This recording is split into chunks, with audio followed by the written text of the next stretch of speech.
Good afternoon.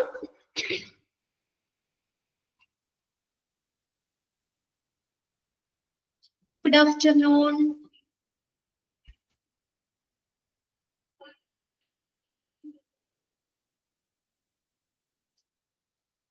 Okay. Yes, Parvati. കഴിഞ്ഞ ക്ലാസ്സിൽ എടുത്തതൊക്കെ വായിച്ചു നോക്കിയായിരുന്നു നിങ്ങള്? രണ്ടാമത്തെ ക്ലാസ് ആണല്ലേ നമ്മുടെ. ഏത് ചാപ്റ്റർ എടുത്തുകൊണ്ടിരുന്നത്? നമ്മള് റിക്രൂട്ട്മെന്റ് ആൻഡ് സെലക്ഷൻ അല്ലെ. രണ്ടാമത്തെ ചാപ്റ്റർ ആണ്. കഴിഞ്ഞ ക്ലാസ്സിലൊക്കെ ഉണ്ടായിരുന്നവരാണോ ഇപ്പൊ കയറിയേക്കുന്നതൊക്കെ? കഴിഞ്ഞ ക്ലാസ്സിലൊക്കെ ഉണ്ടായിരുന്നോ? നമുക്ക് എന്താ പറയാ, കഴിഞ്ഞ ക്ലാസ്സിലൊരു കണ്ടിന്യൂറ്റി എന്താ പറയാ, പറഞ്ഞതൊക്കെ നിങ്ങള് ക്ലാസ് കാണാത്തവരുണ്ടോ? ക്ലാസ് കാണാത്തവർ ആദ്യമായിട്ട് എന്റെ ക്ലാസ്സിൽ കയറുന്നവരുണ്ടോ? നമ്മുടെ രണ്ടാമത്തെ ക്ലാസ് ആണ് കേട്ടോ. അപ്പൊ ആദ്യത്തെ ക്ലാസ് ഒന്ന് ജസ്റ്റ് കാണാത്തവരുണ്ടെങ്കിൽ ഒന്ന് റെക്കോർഡ് ക്ലാസ് നിങ്ങളുടെ സമയം പോലെ ഒന്ന് കാണുക കേട്ടോ. ഓക്കെ. അപ്പൊ നമ്മൾ കഴിഞ്ഞ ക്ലാസ്സിൽ നേച്ചർ ഓഫ് റിക്രൂട്ട്മെന്റ് ആ ഒരു സെക്ഷൻ ആയിരുന്നു നമ്മൾ എടുത്തത് അല്ലെ. റിക്രൂട്ട്മെന്റിന്റെ നേച്ചർ എന്താണ്, റിക്രൂട്ട്മെന്റിന്റെ സ്വഭാവം എന്താണ് അല്ലെ, ആ പോയിന്റ്സുകൾ 6 പോയിന്റ്സ് വരെയാണ് നമ്മൾ കഴിഞ്ഞ ക്ലാസ്സിൽ തീർത്തത് അല്ലെ. ഓക്കെ അല്ലേ? നെക്സ്റ്റ് നമ്മൾ നോക്കുന്നത് ഒബ്ജക്റ്റീവ്സ് ആണ്. ഇവിടെ ഷെയർ ചെയ്തേക്കുന്ന സ്ക്രീൻ നിങ്ങൾക്ക് കാണുന്നുണ്ടല്ലോ അല്ലേ?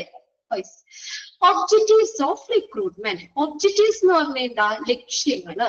എന്തൊക്കെയാണ് ഒരു റിക്രൂട്ട്മെന്റിന്റെ ലക്ഷ്യങ്ങള്, അല്ലെങ്കിൽ എന്തിനൊക്കെ വേണ്ടിയാണ് നമ്മൾ റിക്രൂട്ട്മെന്റ് നടത്തുന്നത്? റിക്രൂട്ട്മെന്റ് എന്ന് വെച്ചാൽ എന്താ? നിയമിക്കുക അല്ലെ. ഒരു സ്ഥാപനത്തിലേക്ക് നമ്മൾ ആളുകളെ, അല്ലെങ്കിൽ ഒരു വേക്കൻസി ഫില്ല് ചെയ്യാനായിട്ട് ആളുകളെ നിയമിക്കുന്ന ഒരു പ്രോസസ്സാണ് റിക്രൂട്ട്മെന്റ് എന്ന് പറയുന്നത്.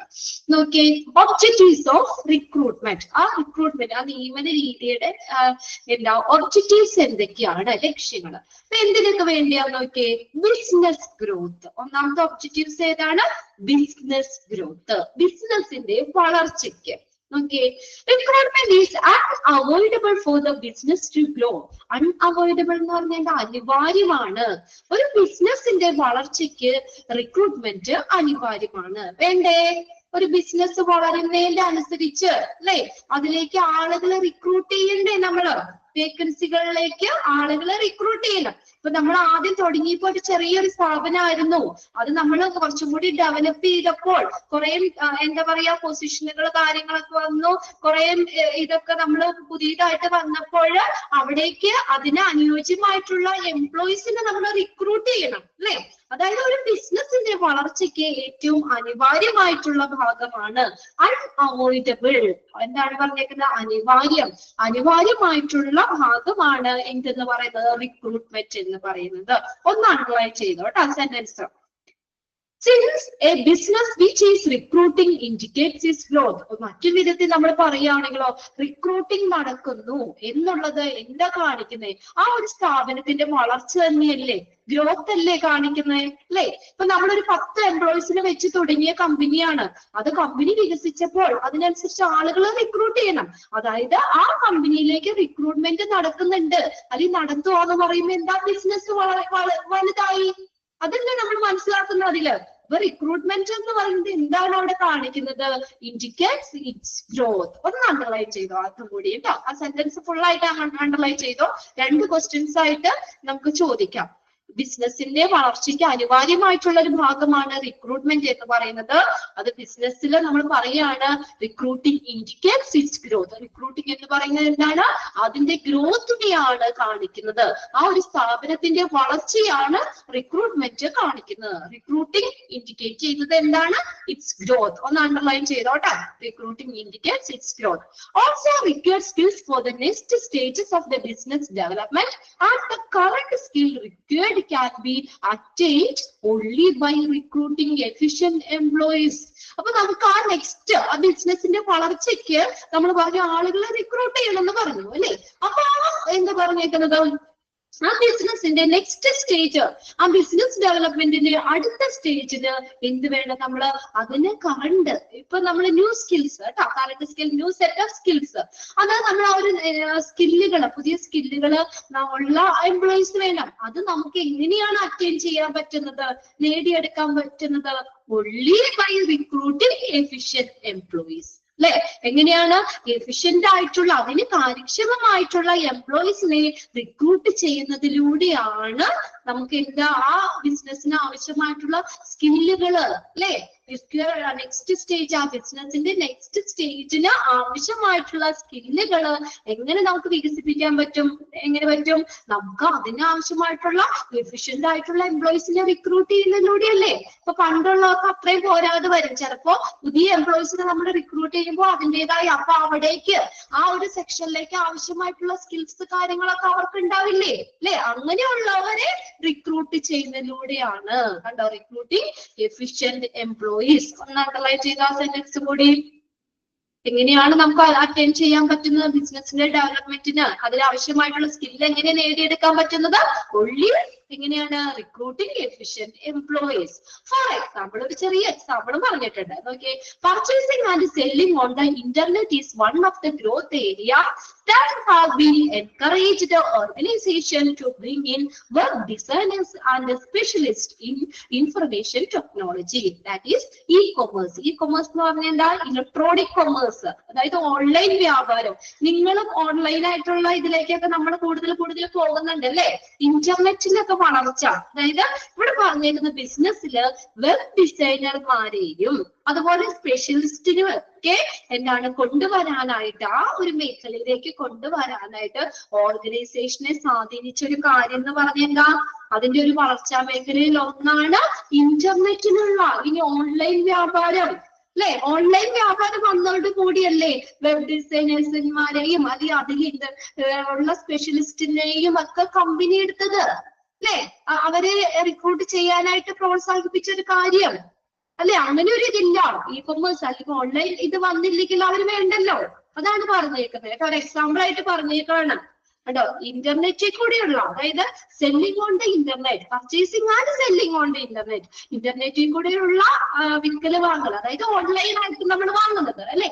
അതെന്ന് പറഞ്ഞാൽ എന്താ പറഞ്ഞേക്കുന്നത്?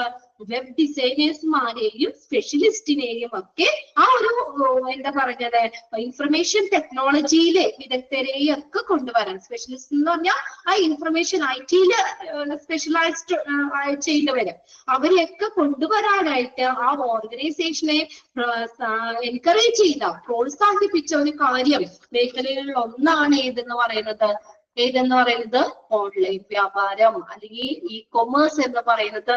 ഇന്റർനെറ്റിലെ നമുക്ക് ഇന്റർനെറ്റിൽ കൂടെയുള്ള പർച്ചേസിങ്ങും സെല്ലിങ്ങും കണ്ടോ?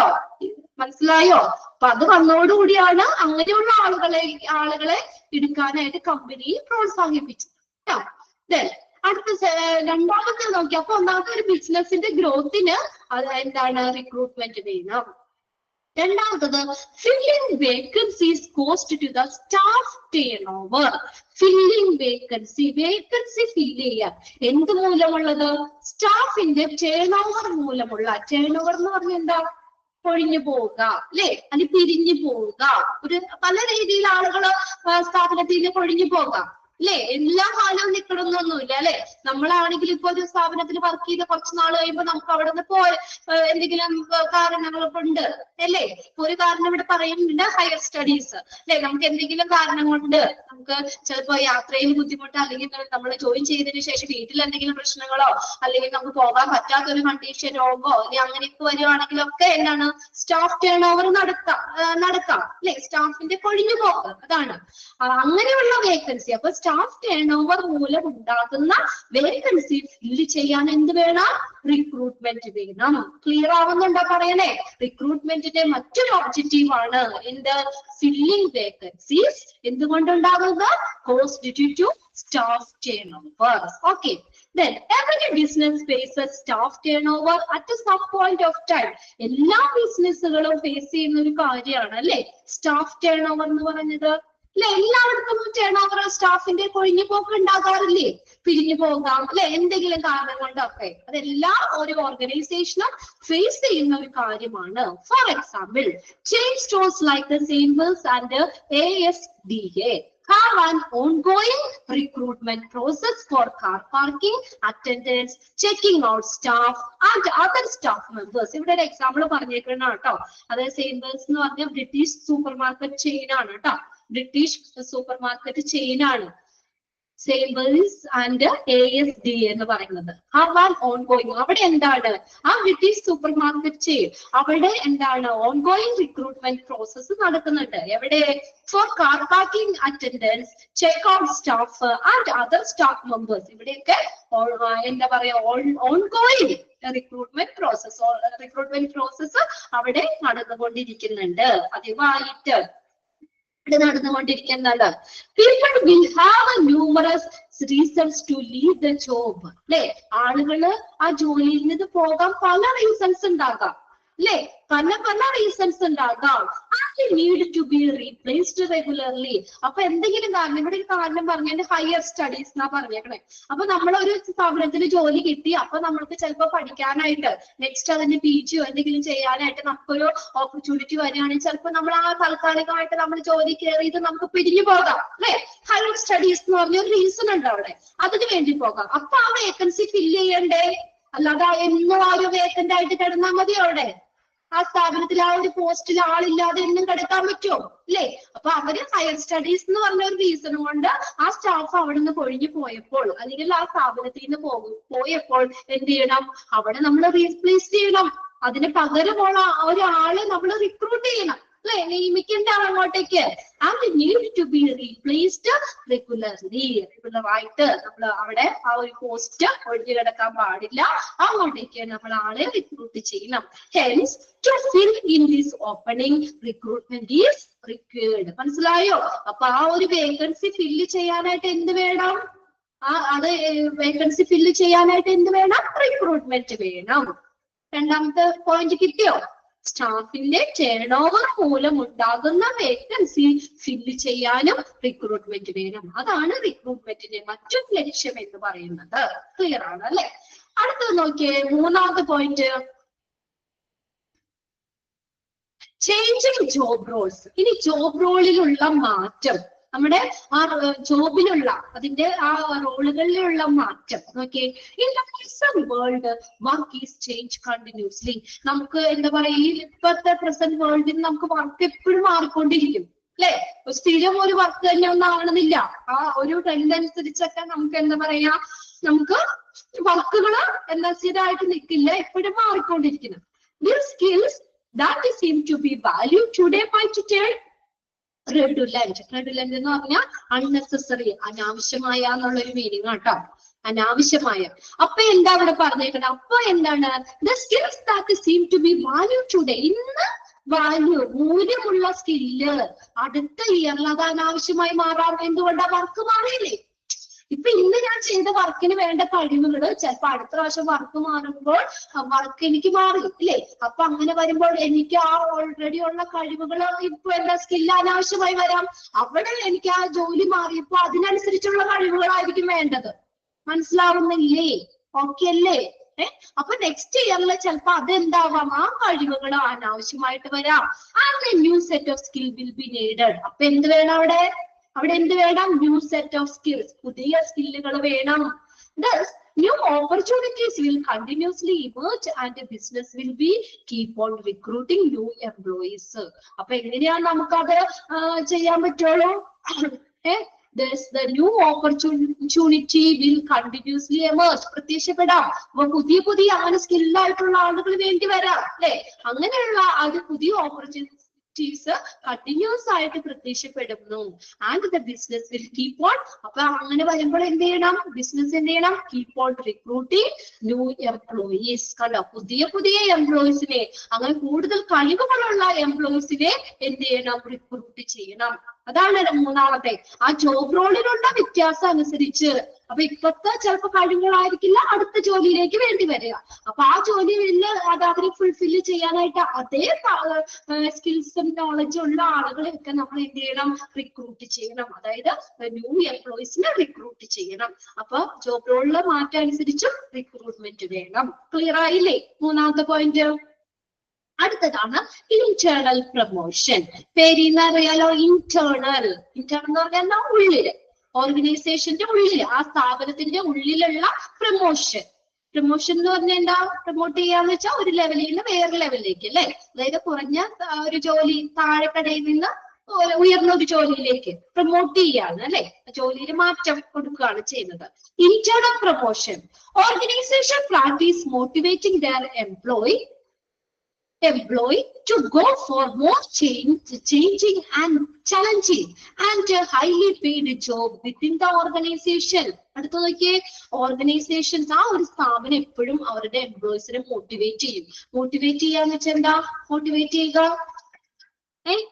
മോട്ടിവേറ്റ് ചെയ്യുക എന്താണ്? പ്രചോദിപ്പിക്കുക അല്ലെ, അവരതിലേക്ക് ഫോഴ്സ് ചെയ്യുക, ആ ഒരു മോട്ടിവേറ്റ് ചെയ്തുകൊണ്ടിരിക്കും, അതായത് പ്രചോദിപ്പിച്ചുകൊണ്ടിരിക്കും ആ എംപ്ലോയീസിനെ, their employees to go for more challenging and high paid job with the organization. ഇപ്പൊ അതായത് എൻകറേജ് ചെയ്യുക, ഓക്കെ വെരി ഗുഡ്, പ്രോത്സാഹിപ്പിക്കുക എന്നുള്ളത് അല്ലെ. അപ്പൊ എന്താ പറയുന്നേക്കുന്നത് ഇവിടെ? അതായത് നമ്മുടെ ഈ ഇപ്പൊ ഏതെങ്കിലും ഇതുപോലെ തന്നെ വേക്കൻസികളൊക്കെ വരികയാണെങ്കിൽ അത് ഫില്ല് ചെയ്യാനായിട്ട് ആ ഓർഗനൈസേഷൻ എന്ത് ചെയ്യും? ആ ഒരു സ്ഥാപനം അതിന്റെ ഉള്ളിലുള്ള എംപ്ലോയീസ് ഇല്ലേ, അവരെ ആ പോസ്റ്റിലേക്ക് ആക്കാനായിട്ട് മോട്ടിവേറ്റ് ചെയ്യും. മനസ്സിലായോ? അങ്ങനെയുള്ള കുറച്ചും കൂടി ചലഞ്ചിങ് ആയിട്ടുള്ള അല്ലെങ്കിൽ കുറച്ചും കൂടി സാലറി കൂടുതലുള്ള ആ ഒരു ജോബിലേക്ക് കയറ്റാനായിട്ട് എന്ത് ചെയ്യുന്നു? ആ സ്ഥാപനം തന്നെ മോട്ടിവേറ്റ് ചെയ്യും. Those who succeed in the advancing, അതിൽ സക്സീഡ് ചെയ്യുന്നവര്, ആ ഹൈറാർക്കിയില് സക്സസ് ആവുന്നവർ എന്ത് ചെയ്യുന്നു? Must be replaced by the new employees. അവിടെ എന്ത് ചെയ്യുന്നു? പുതിയ എംപ്ലോയി, ആ ഒരു പുതിയ എംപ്ലോയി ആയിട്ട് റീപ്ലേസ് ചെയ്യും. മനസ്സിലായോ? മനസ്സിലായോ? ഇതാണ് ഓർഗനൈസേഷൻ, ആ ഒരു സ്ഥാപനം തന്നെ അവിടുത്തെ എംപ്ലോയീസിനെ കൂടുതൽ ചലഞ്ചിങ് ആയിട്ടുള്ള അല്ലെങ്കിൽ കുറച്ചുകൂടി സാലറി കൂടുതലുള്ള ഒരു ജോലിയിലേക്ക് കയറാനായിട്ട് അല്ലെങ്കിൽ ആ ഒരു പോസ്റ്റിലേക്ക് അവര് തന്നെ മോട്ടിവേറ്റ് ചെയ്യും. അപ്പൊ അങ്ങനെ വരുമ്പോൾ എന്താണ്? അവിടെ എല്ലാവരും തമ്മിലൊരു ഒരു ഹൈറാർക്കി പോലെ അല്ലെ, അതായത് ഒരു ശ്രേണി പോലെ ആ ഒരു പോസ്റ്റിലേക്കുള്ള ഒരു ഇത് വരും. അങ്ങനെ വരുമ്പോൾ അതിൽ ആ ഹൈറാർക്കിയിൽ വിൻ ചെയ്യുന്നവർ എന്ത് ചെയ്യുന്നു? അതിന് സക്സസ് ആവുന്നവര് ആ ഒരു ആ ഒരു സ്ഥാപനത്തിൽ ആ ഒരു പോസ്റ്റിലേക്ക് അല്ലെ, അല്ലെങ്കിൽ ആ പുതിയ എംപ്ലോയി ആയിട്ട് അവരെ പോസ്റ്റ് ചെയ്യും. അപ്പൊ ഇന്റേണൽ പ്രൊമോഷന് അതും റിക്രൂട്ട്മെന്റിന്റെ ഒരു ഒബ്ജക്റ്റീവ് ആണ്. ക്ലിയർ ആയോ? അവര് ആ സക്സസ് ചെയ്യുന്നവര് പുതിയ എംപ്ലോയീസ് ആയിട്ട് ഇതാക്കും. അടുത്തതാണ് ഇൻക്രീസിങ് വർക്ക് ലോഡ്. പിന്നെ വർക്ക് ലോഡ് കൂടുമ്പോൾ, ആ ഒരു സ്ഥാപനത്തിന്റെ വർക്ക് ലോഡ് കൂടുമ്പോൾ എന്ത് വേണം? റിക്രൂട്ട്മെന്റ് വേണ്ടേ? അപ്പൊ നമ്മള് സ്ഥാപനം തുടങ്ങിയപ്പോ കുറച്ച് വർക്കേ ഉണ്ടായിരുന്നുള്ളൂ, പക്ഷെ ആ ഓർഗനൈസേഷൻ വലുതായി, അപ്പൊ വർക്ക് ലോഡ് കൂടി. വർക്ക് ലോഡ് കൂടുമ്പോൾ ഇപ്പൊ 10 പേരെ ആകുള്ളൂ, ആ 10 സ്റ്റാഫിനെ കൊണ്ട് തന്നെ ജോലി ചെയ്യിക്കാൻ പറ്റുമോ? നമുക്ക് 10 പേരെ കൊണ്ട് തന്നെ ജോലി ചെയ്യിക്കാൻ പറ്റുമോ? ഇല്ല അല്ലെ. അപ്പൊ എന്താ? കുറച്ചും കൂടി ആളുകളെ, വർക്ക് ലോഡ് കൂടി, അപ്പൊ അതിനനുസരിച്ച് കുറച്ചും കൂടി ആളുകളെ റിക്രൂട്ട് ചെയ്യും. നമ്മൾ പറയില്ല, ചില കാര്യങ്ങളൊക്കെ സീസൺ ആകുമ്പോഴൊക്കെ കുറെ ആളുകളെ എക്സ്ട്രാ നമ്മൾ കയറ്റൂലേ അല്ലേ? സീസൺ സമയമൊക്കെ ആകുമ്പോഴത്തേക്കും എന്താ പറയാ, അങ്ങനെ അതായത് വർക്ക് ലോഡ് കൂടുന്നതിനനുസരിച്ച് എന്ത് ചെയ്യുന്നു? ആ എംപ്ലോയീസിനെ റിക്രൂട്ട് ചെയ്യണം. Okay, when the amount of work increases, ആ ജോലി കൂടുകയാണ്. When the amount of work increases, ആ വർക്ക് അല്ലെങ്കിൽ ആ ജോലി കൂടുതലാണെങ്കിൽ the business required more employees and also those who are more skilled. ഒന്ന് അണ്ടർലൈൻ ചെയ്തോട്ടാ. ആ ഇന്റേണൽ പ്രൊമോഷന്റെ ആ രണ്ടാമത്തെ സെന്റൻസ് ഒന്ന് അണ്ടർലൈൻ ചെയ്തു, അതുകൂടി കിട്ടും. അതായത് നമ്മൾ ഹൈറാർക്കിയിൽ വിൻ ചെയ്യുന്നവര് പുതിയ എംപ്ലോയീസ് ആയിട്ട് റീപ്ലേസ് ചെയ്യുന്നുള്ള കാര്യം കേട്ടോ, അതൊന്ന് അണ്ടർലൈൻ ചെയ്ത് വെച്ചു. അടുത്ത് നോക്കിയേ, അപ്പൊ അതായത് വർക്ക് ഇൻക്രീസ് ചെയ്യുന്നതിന്റെ അനുസരിച്ച് വേണ്ട എമൗണ്ട് ഓഫ് വർക്ക് ഇൻക്രീസസ് എന്താണ്? The business require more employee. Underline ചെയ്തോ ആ സെന്റൻസ് കൂടി. വർക്ക് കൂടുന്നതിന്റെ അനുസരിച്ച് ബിസിനസിന് എന്ത് വേണം? കൂടുതൽ എംപ്ലോയീസിന് വേണം. And also those who are more skilled. അതെങ്ങനെയാ? കൂടുതൽ സ്കില്ലുള്ളവര് അല്ലെ, കൂടുതൽ സ്കില്ലുള്ള കൂടുതൽ എംപ്ലോയീസ് വേണം വർക്ക് കൂടുന്നതിന്റെ അനുസരിച്ച്. Current employees can be encouraged to develop a new skill through training, which is benefit for their career advancement and increase their loyalty towards the organization by promoting them to stay with the organization for a longer duration and fill the skill gap. ഒന്ന് ശ്രദ്ധിച്ചേ, ഇവിടെ എന്താ പറഞ്ഞേക്കുന്നത്? അപ്പൊ നമ്മൾ പറഞ്ഞു ജോലി കൂടുന്നതിന്റെ അനുസരിച്ച് എന്ത് വേണം? അവിടെ കൂടുതൽ എംപ്ലോയീസ്. ആ എംപ്ലോയീസ് എങ്ങനെയായിരിക്കണം? കൂടുതൽ സ്കില്ലുള്ള, മോർ സ്കിൽഡ് ആയിട്ടുള്ള എംപ്ലോയീസ് വേണമെന്ന് പറഞ്ഞു. ഇനി ഇനി വേണമെങ്കിൽ ആ സ്ഥാപനത്തിൽ, അതായത് കറണ്ട് എംപ്ലോയീസിനെ, ഇപ്പൊ നിലവിലുള്ള എംപ്ലോയീസിനെ തന്നെ വേണമെങ്കിൽ ഒരു പോസ്റ്റ് വന്നു, ഒരു വേക്കൻസി വന്നു അവിടെ, അപ്പൊ അവിടെ വേണമെങ്കിൽ ആ സ്ഥാപനത്തിന്റെ ഉള്ളിൽ നിന്ന് തന്നെ അവിടേക്ക് വേണമെങ്കിൽ റിക്രൂട്ട്മെന്റ് നടത്താം. അത് നമ്മൾ പഠിക്കുന്നുണ്ടല്ലോ, പല ടൈപ്പ് ഇന്റേണൽ എക്സ്റ്റേണൽ എന്നൊക്കെ പറഞ്ഞ ഫാക്ടേഴ്സും കാര്യങ്ങളൊക്കെ അവിടെ പഠിക്കുന്നുണ്ട്, റിക്രൂട്ട്മെന്റ് രീതികളും ഒക്കെ പഠിക്കുന്നുണ്ട് കേട്ടോ. അപ്പൊ എന്താ പറഞ്ഞേക്കുന്നത്, അപ്പൊ ചിലപ്പോ നമുക്ക് എന്താ ആ ഓർഗനൈസേഷന്റെ ഉള്ളിലുള്ള എംപ്ലോയീസിന് തന്നെ ചിലപ്പോൾ അവർക്ക് ട്രെയിനിങ് കൊടുക്കാം. മനസ്സിലായോ? അപ്പൊ നിലവിലുള്ള എംപ്ലോയീസിനെ തന്നെ എൻകറേജ് ചെയ്യാൻ വെച്ചാൽ പ്രോത്സാഹിപ്പിക്കാം, അവരുടെ സ്കിൽസ് ഒക്കെ ഡെവലപ്പ് ചെയ്തതിന് വേണ്ടിയിട്ട് എന്ത് ചെയ്യാം, ട്രെയിനിങ്ങും കാര്യങ്ങളൊക്കെ കൊടുക്കാം. അപ്പൊ അത് അവരുടെ കരിയർ ഡെവലപ്മെന്റിന് എന്താണ്, ഒരു ബെനിഫിറ്റ് ആണ്. അവരുടെ കരിയറിൽ ഒരു വലിയൊരു ചുവടുവെപ്പല്ലേ അത്, അല്ലെ? അവർ എന്ത് ചെയ്യുന്ന കുറച്ചും കൂടി ട്രെയിനിങ് ഒക്കെ കൊടുത്തിട്ട് അവര് പുതിയ പോസ്റ്റിലേക്ക് നിയമിക്കുകയാണ് അവിടെ. മനസ്സിലായോ? കൂടുതൽ സ്കില്ലുള്ള ആളുകളെ നമുക്ക് പറഞ്ഞു എന്താണ്, നമുക്കത് കണ്ടെത്താന്ന് പറഞ്ഞു. ബിസിനസ് വലുതാവണമെന്നനുസരിച്ച് കൂടുതൽ സ്കില്ലുള്ള ആളുകളെ ആവശ്യമാണെന്ന് പറഞ്ഞു. അങ്ങനെ വരുമ്പോൾ ചിലപ്പോ ആ ഓർഗനൈസേഷൻ തന്നെ നിലവിലുള്ള എംപ്ലോയീസിന് എന്ത് ചെയ്യാം, കുറച്ചും കൂടി ട്രെയിനിങ് ഒക്കെ കൊടുത്തിട്ട് അവരുടെ കഴിവുകൾ ഡെവലപ്പ് ചെയ്യാം, അതിനുവേണ്ട പ്രോത്സാഹനങ്ങൾ കൊടുക്കാം. അത് ആ എംപ്ലോയിയുടെ ബെനിഫിറ്റ് എന്താണ്, ഒരു കരിയർ അഡ്വാൻസ്മെന്റ്, കരിയറിന് ഒരു ബെനിഫിറ്റ് ആണ് അത്. പിന്നെ അതുപോലെ തന്നെ ഇൻക്രീസ് ദർ ലോയലിറ്റി.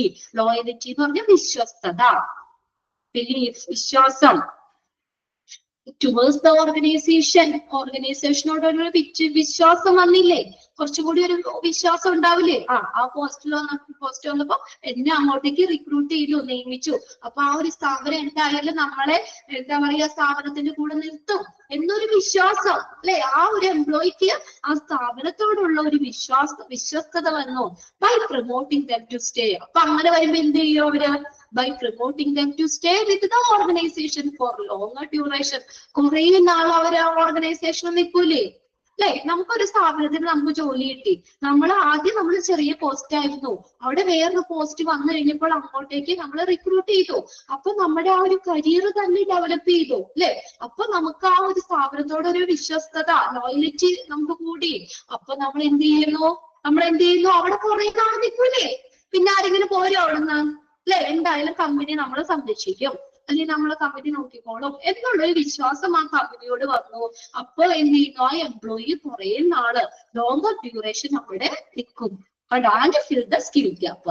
ആ ഗ്യാപ്പ് ഫിൽ ചെയ്യും.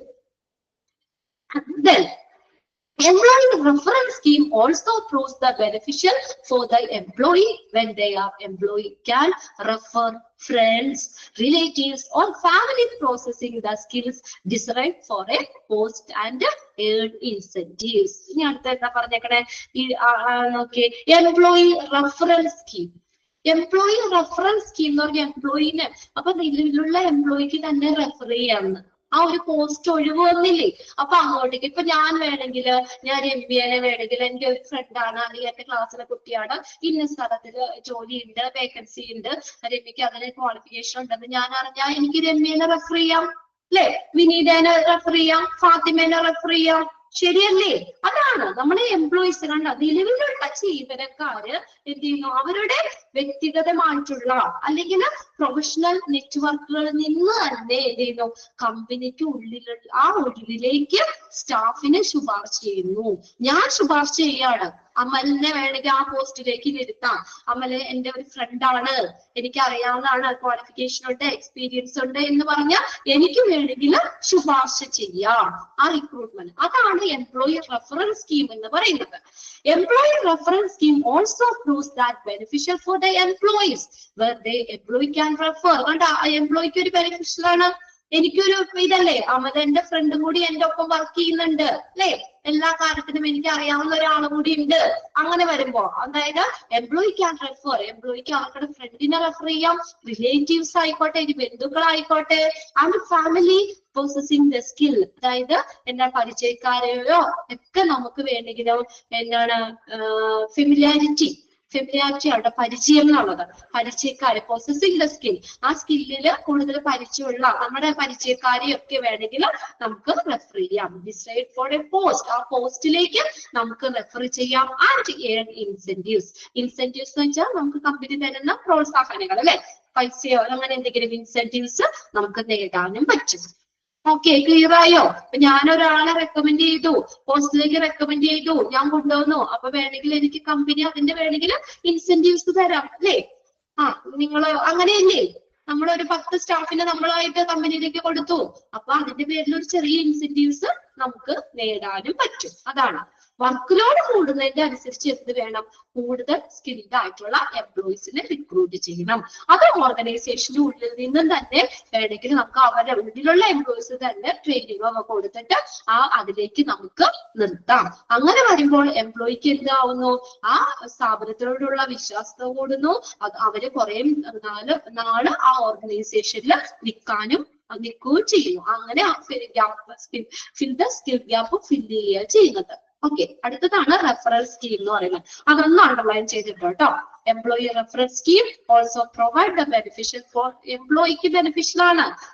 എംപ്ലോയിക്ക് റെഫർ ചെയ്യാൻ പറ്റും അവരുടെ ഫ്രണ്ട്സിനെയോ റിലേറ്റീവ്സിനെയോ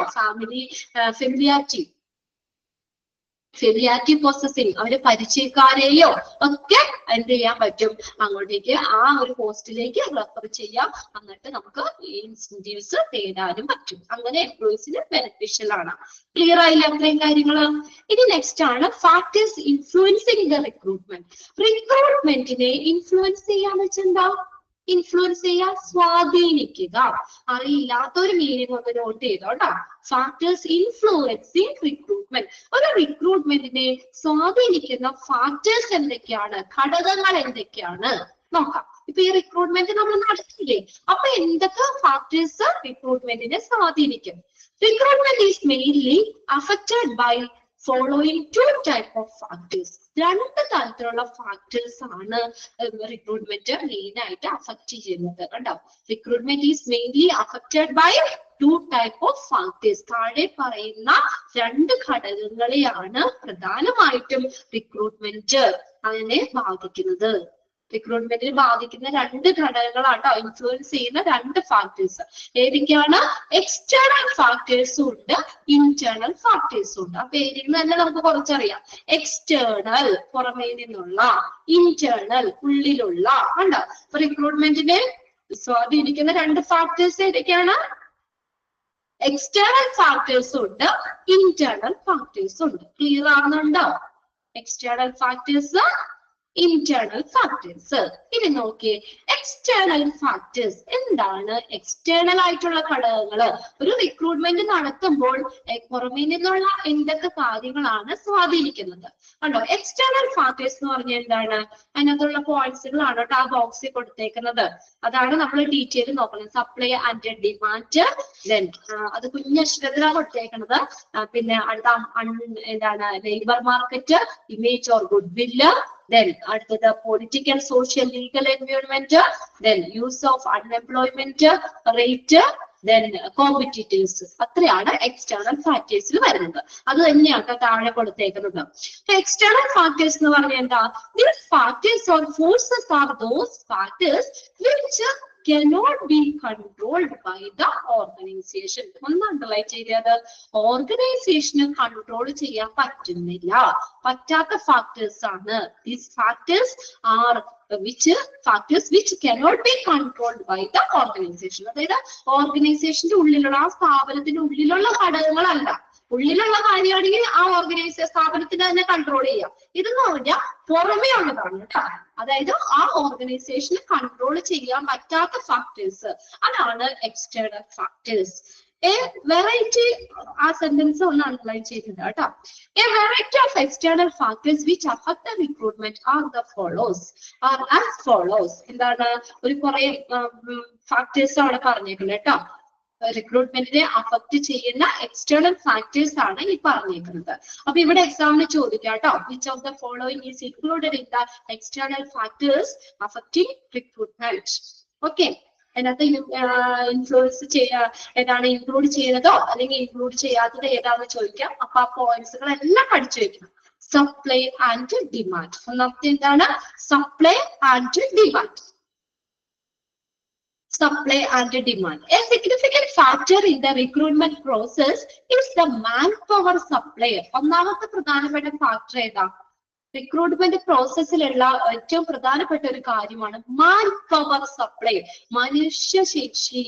അവരുടെ അതിനുള്ള മാൻ പവർ വേണ്ടേ, ഹ്യൂമൻ റിസോഴ്സ് വേണ്ടേ അല്ലെ? ഇപ്പൊ ഞാൻ എന്റെ ഒരു സ്ഥാപനം ഞാൻ തുടങ്ങി, അവിടെ ആളുകളെ റിക്രൂട്ട്മെന്റ് ചെയ്യണമെങ്കിൽ അതിനുള്ള മാൻ പവർ പുറത്ത് വേണ്ടേ, അതിനുള്ള അത്രയും ക്വാളിഫിക്കേഷൻ ഉള്ള അല്ലെങ്കിൽ അങ്ങനെയുള്ള ആളുകൾ അവിടെ അവൈലബിൾ ആയിരിക്കണ്ടേ അല്ലെ? എന്നാലും എനിക്ക് അറിയുന്ന, ഇപ്പൊ നിങ്ങൾ നോക്കി, ഇപ്പൊ എനിക്ക് ക്ലാസ് എടുക്കണം, എന്റെ മുന്നിൽ നിങ്ങൾ ഇത്രയും പേര് അവൈലബിൾ ആയാലല്ലേ, ആരും ഇല്ലാതെ തന്നെ എനിക്ക് ക്ലാസ് എടുക്കാൻ പറ്റുമോ? നമ്മൾ എടുക്കൂട്ടാ, ഓൺലൈൻ ആയതുകൊണ്ട് നമുക്ക് എടുക്കാതിരിക്കാൻ പറ്റില്ല.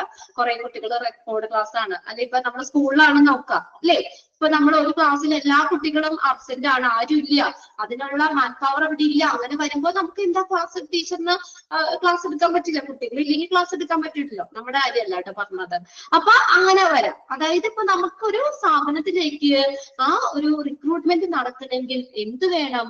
റിക്രൂട്ട്മെന്റ് പ്രോസസ്സിന് എന്ത് വേണം? മാൻ പവർ വേണം, അതിനുള്ള ആളുകൾ വേണം അല്ലേ? ആളുകൾ വേണം, അതാണ് ഒന്നാമത്തെ കാര്യം. ഒന്ന് underline ചെയ്തോട്ടോ. Recruitment process is the manpower supply both inside and outside the organization. അത് വേണമെങ്കിൽ ഓർഗനൈസേഷൻ ഉള്ളിൽ നിന്നും ആകാം അല്ലെങ്കിൽ പുറത്തുനിന്നും ആവാം കേട്ടോ. മാൻപവർ എന്ന് പറയുന്നത് ഓർഗനൈസേഷന് ഉള്ളിൽ നിന്നാവാം അല്ലെങ്കിൽ ഓർഗനൈസേഷന്റെ പുറത്തും ആവാം. എന്താണ് സാന്ദ്ര ആ ഒരു സെന്റൻസ് ആണോ പറഞ്ഞത്? റിക്രൂട്ട്മെന്റ് പ്രോസസ്സിനെ അഫക്ട് ചെയ്യുന്ന ഒരു പ്രധാനപ്പെട്ട ഒരു ഘടകമാണ് മാൻ പവർ. അതായത് ഞാനിവിടെ എന്റെ ഒരു സ്ഥാപനത്തിലേക്ക് ആളുകളെ റിക്രൂട്ട് ചെയ്യണമെങ്കിൽ ആളുകൾ വേണം. ആളുകൾ ഇല്ലാതെ എനിക്ക് റിക്രൂട്ട് ചെയ്യാൻ പറ്റുമോ? അതിന്റെ പുറത്ത് ഒന്നില്ലെങ്കിൽ ആ സ്ഥാപനത്തിനുള്ളിൽ ആ പോസ്റ്റിലേക്ക് നമുക്ക് അയോഗ്യരായിട്ടുള്ള ആളുകൾ വേണം അല്ലെ? അല്ലെങ്കിൽ ആ സ്ഥാപനത്തിന്റെ പുറത്തു നിന്നാണെങ്കിലും ആ പോസ്റ്റ് ഫില്ല് ചെയ്യാൻ ആളുകൾ വേണം, മാൻ പവർ വേണം. അതാണ് ഒന്നാമത്തെ കാര്യം. Supply and demand. എന്തിന്റെ? മാൻ പവർ സപ്ലൈ വേണം, അതിനുള്ള ആളുകൾ വേണം. കുറെ ഇപ്പൊ ഒരു 100 ആളുകൾ പുറത്തുണ്ടെങ്കിലാണ് എനിക്ക് അതിൽ നിന്ന് ഒരാളെ റിക്രൂട്ട് ചെയ്യാൻ പറ്റുള്ളൂ അല്ലെ? സെലക്ട് ചെയ്തിട്ട് എനിക്ക് റിക്രൂട്ട് ചെയ്യാൻ പറ്റുള്ളൂ. അതാണ്. ഇപ്പൊ ആരും പുറത്തില്ല, അങ്ങനെ വരുമ്പോ നമുക്ക് റിക്രൂട്ട്മെന്റ് ചെയ്യാൻ ആരെങ്കിലും ഉണ്ടോ? അതായത് റിക്രൂട്ട്മെന്റ് നടത്തണമെങ്കിൽ എന്ത് വേണം? എന്താണ്? മാൻ പവർ വേണം, അതിനുള്ള ആളുകൾ വേണം. അതായത് നിയമിക്കാനുള്ള കുട്ടികൾ വേണം, കാൻഡിഡേറ്റ്സ് വേണം. അതാണ്. ബോത്ത് ഇൻസൈഡ് ആൻഡ് അത് ഓർഗനൈസേഷൻ ഉള്ളിലാവാം അല്ലെങ്കിൽ പുറത്താവാം. If the demand of the professional in the company is more and the supply of professional in the market is low. Okay, if the demand of the professional in the company is more, ആ പ്രൊഫഷണൽസിന്റെ demand കമ്പനിയിൽ കൂടുതലാണ്, പക്ഷെ മാർക്കറ്റില് professional കുറവാണെങ്കിൽ കണ്ടോ എന്ത് ചെയ്യും? Then the company will have to rely on internal source by training and developing employee. ഒന്ന് ശ്രദ്ധിച്ചവിടെ. അതായത് എന്താ പറഞ്ഞത്? Demand of the professional in the company more. കമ്പനിയിൽ ഇപ്പൊ ഒരു 10 സ്റ്റാഫ് വേണം, എക്സാമ്പിൾ ആയിട്ടാ പറയണേ. കമ്പനിയിൽ ഒരു 10 പ്രൊഫഷണൽ വേണം, പക്ഷേ മാർക്കറ്റിൽ 10 പേരില്ല.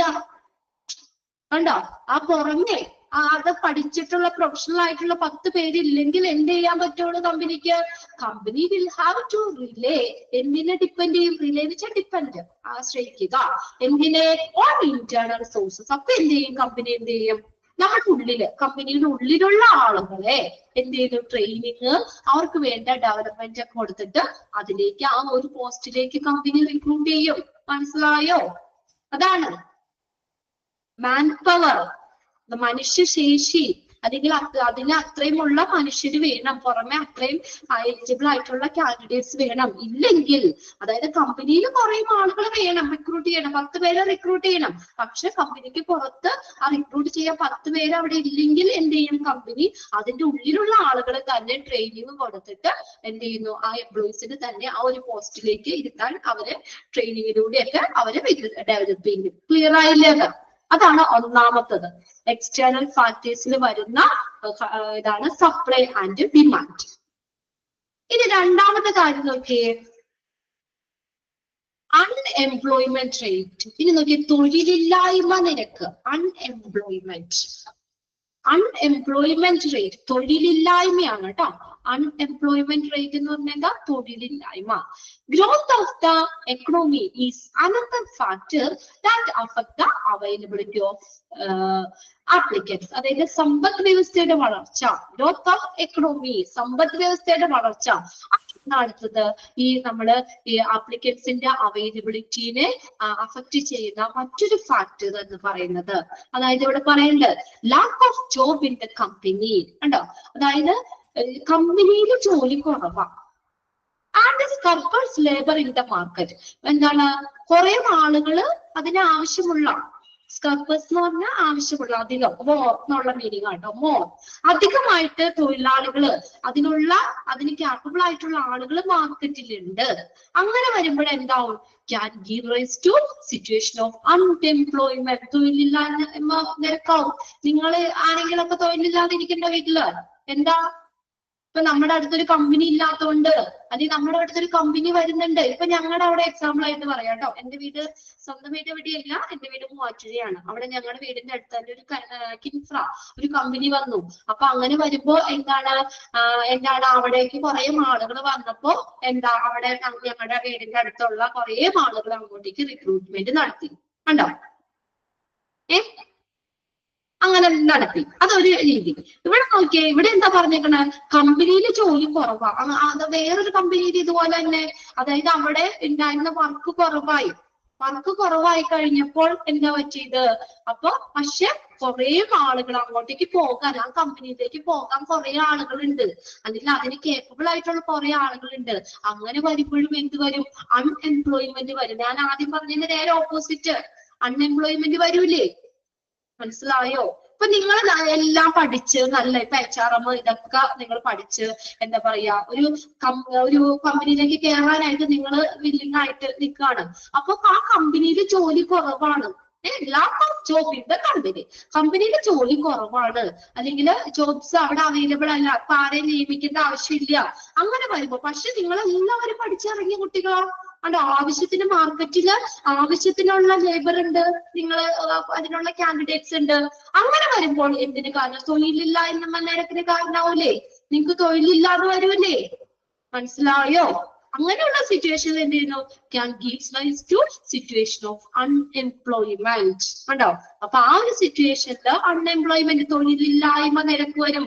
തൊഴിലില്ല, പഠിത്തമൊക്കെ കഴിഞ്ഞിരിക്കുകയാണ്, പക്ഷെ എന്താ, കമ്പനിയിൽ ഒഴിവില്ലാത്തതുകൊണ്ട് നിങ്ങൾക്ക് തൊഴിൽ കിട്ടിയില്ല, മനസ്സിലായില്ലേ? അപ്പൊ തൊഴിലില്ലായ്മ നിരക്ക് വരാം. ഒന്ന് അണ്ടർലൈൻ ചെയ്തോ ആ സെന്റൻസ്, രണ്ടും അണ്ടർലൈൻ ചെയ്തോ. അടുത്തൊരു കാര്യമാണ് സമ്പദ് വ്യവസ്ഥയുടെ വളർച്ച. കമ്പനി നല്ല ഇതാണ്, കുറെ ആളുകൾ വേണമെങ്കിൽ അതിനനുസരിച്ചുള്ള ആളുകളെ നിയമിക്കും. പക്ഷെ കമ്പനിയിൽ ജോലി കുറവായിട്ട് വരുമ്പോഴെന്താണ്, അത് പഠിച്ച് കുറെ ആളുകൾ പുറത്തുണ്ട്, പക്ഷെ അവർക്ക് ജോലി കിട്ടൂല്ലോ, അവിടെ ജോലി വേണ്ട, തൊഴിലില്ലായ്മ നിരക്ക് വരാം. അതൊന്ന് അണ്ടർലൈൻ ചെയ്തോ. Lack of job in the company and surplus labour in the market can gives rise to situation of, എന്തിനുള്ള സാഹചര്യത്തിലേക്ക് നയിക്കും, അൺഎംപ്ലോയ്മെന്റ്, തൊഴിലില്ലായ്മയിലേക്ക് നയിക്കും. അതാണ് നോക്കിയേ, see labour market, job market എന്നും പറയൂ കേട്ടോ. Labour market or job market, it is also known as job market. എന്താണ് നോക്കിയേ, employment condition in the area where the organisation is situated, ആ ഒരു ഓർഗനൈസേഷൻ സിറ്റുവേറ്റ് ചെയ്തിരിക്കുന്ന, നിലനിൽക്കുന്ന ആ ഒരു എന്താ പറയാ തൊഴിൽ സാഹചര്യങ്ങൾ, employment condition in the area where the organisation is situated, ആ ഒരു ഓർഗനൈസേഷൻ സിറ്റുവേറ്റ് ചെയ്തിരിക്കുന്ന അവിടുത്തെ തൊഴിൽ സാഹചര്യങ്ങൾ affect the recruiting activity of the organization. എന്തിനെ അഫക്ട് ചെയ്യും, റിക്രൂട്ടിംഗ് ആക്ടിവിറ്റിനെ അഫക്ട് ചെയ്യും. Then ordinary attempt like a displaying job vacancy on the notice board, അപ്പൊ ഓൾറെഡി അങ്ങനെ എന്തെങ്കിലും ഇതാണെങ്കിൽ അല്ലേ, അതായത് നമ്മള് ആ ഒരു സ്ഥാപനം വർക്ക് ചെയ്യുന്ന അവിടുത്തെ തൊഴിൽ സാഹചര്യങ്ങൾ, അവിടെ ഇന്ന ജോലിക്കുള്ള ആളുകൾ വേണം. അപ്പൊ അങ്ങനെയാണെങ്കിൽ അവരെന്ത് ചെയ്യും, ഡിസ്പ്ലേ ജോബ് വേക്കൻസി നോട്ടീസ് ബോർഡിൽ ഇടൂലേ, നോട്ടീസ് ബോർഡിൽ ഇടൂലേ, ഓർ അനൗൺസ്മെന്റ്, അല്ലെങ്കിൽ എന്തെങ്കിലും ഇത്രയും ഇതൊക്കെ ക്വാളിഫൈഡ് ആയിട്ടുള്ള അല്ലെങ്കിൽ ആളുകൾ ഈ കമ്പനിയിലേക്ക് വേണമെന്ന് പറഞ്ഞുകൊണ്ട് അല്ലെങ്കിൽ അനൗൺസ്മെന്റ് നടത്താം. ഓർ ഇൻ ഒഫീഷ്യൽ മീറ്റിംഗ്, അല്ലെങ്കിൽ ഒഫീഷ്യൽ ആയിട്ടുള്ള മീറ്റിംഗുകൾ അവരുടെ ഇടയിൽ തന്നെ മീറ്റിംഗ് നടത്താം. Extra will et cetera will attract more candidates, അപ്പൊ കൂടുതൽ കാൻഡിഡേറ്റ്സിനെ അട്രാക്ട് ചെയ്യൂല അങ്ങോട്ട്, അല്ലേ, that needed at the time of the recruitment സമയത്തില് ഉള്ളതിനേക്കാളും കൂടുതൽ കാൻഡിഡേറ്റ്സിനെ എന്ത് ചെയ്യുന്നു, അട്രാക്ട് ചെയ്യും. അതാണ് അടുത്തൊരു ഇതെന്ന് പറയുന്നത്, ലേബർ മാർക്കറ്റ് എന്ന് പറയുന്നത്. മനസ്സിലായോ, ലേബർ മാർക്കറ്റ് മനസ്സിലായോ?